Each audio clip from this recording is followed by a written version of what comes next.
നമസ്കാരം. VCB ന്യൂസിലേക്ക് സ്വാഗതം. ഞാൻ രാകേഷ് KR. ആദ്യം പ്രധാന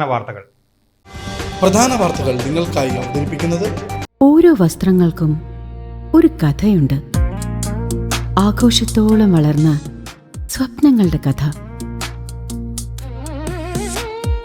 ബ്യൂട്ടി സിൽക്സ്. വാക്കുകൾ നിശബ്ദമാകുമ്പോൾ വസ്ത്രങ്ങൾ സംസാരിക്കട്ടെ.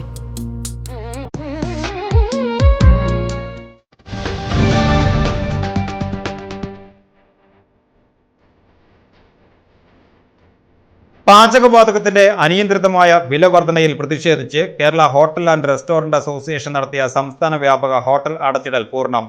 ഓൺലൈൻ ഭക്ഷണ വിതരണവും കുടുംബശ്രീ ജനകീയ ഹോട്ടലുകളും ഉൾപ്പെടെ അടഞ്ഞുകിടന്നതോടെ സാധാരണക്കാരും യാത്രക്കാരും ദുരിതത്തിലായി.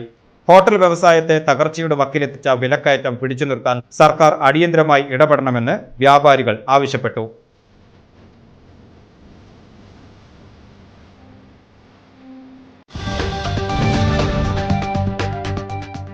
വള്ളത്തോൾ നഗർ വെട്ടിക്കാട്ടിരി സ്കൂളിലെ വിദ്യാർത്ഥിനി സൻഹ ഫാത്തിമയുടെ മരണം പേവിഷബാധ മൂലമാണെന്ന് ആരോഗ്യവകുപ്പ് സ്ഥിരീകരിച്ചു. കുട്ടിയുടെ ശരീരദ്രവങ്ങൾ തിരുവനന്തപുരത്തെ ലാബിൽ പരിശോധിച്ചതിലൂടെയാണ് രോഗബാധ വ്യക്തമായത്. ഇതിനെ തുടർന്ന് കുട്ടിയുമായി സമ്പർക്കം പുലർത്തിയ 15 പേർക്ക് പ്രതിരോധ കുത്തിവയ്പ് നൽകി. എപ്പോഴാണ് രോഗബാധ ഏറ്റതെന്ന് വ്യക്തമാക്കാൻ മൃഗസംരക്ഷണ വകുപ്പിനോട് ആരോഗ്യവകുപ്പ് വിശദമായ പരിശോധനയ്ക്ക് നിർദ്ദേശം നൽകിയിട്ടുണ്ട്.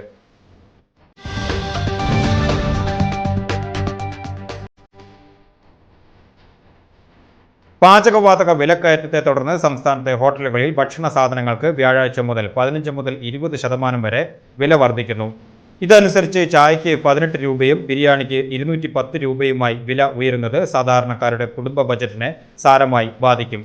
രാജ്യാന്തര വിപണിയിലെ മാറ്റങ്ങൾ കാരണം ഗ്യാസ് സിലിണ്ടറിന് വലിയ വില വർധനവ് ഉണ്ടായ സാഹചര്യത്തിലാണ് ഹോട്ടൽ ഉടമകൾ ഇത്തരമൊരു തീരുമാനമെടുത്തത്.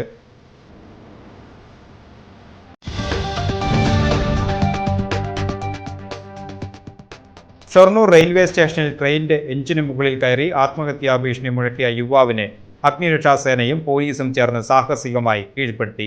നിലമ്പൂർ സ്വദേശി 30 വയസ്സുള്ള രാജേഷാണ് മദ്യലഹരിയിൽ ഹൈ ടെൻഷൻ ലൈനിൽ പിടിച്ച് നാടകീയ രംഗങ്ങൾ സൃഷ്ടിച്ചത്. ആ സമയം വൈദ്യുതി ഇല്ലാതിരുന്നതിനാൽ വലിയ ദുരന്തം ഒഴിവായി. അഗ്നിരക്ഷാസേന വെള്ളം പമ്പ് ചെയ്ത് യുവാവിന്റെ ശ്രദ്ധ മാറ്റിയ ശേഷം പോലീസ് ഉദ്യോഗസ്ഥർ എഞ്ചിന് മുകളിൽ കയറി ഇയാളെ സുരക്ഷിതമായി താഴെയിറക്കി.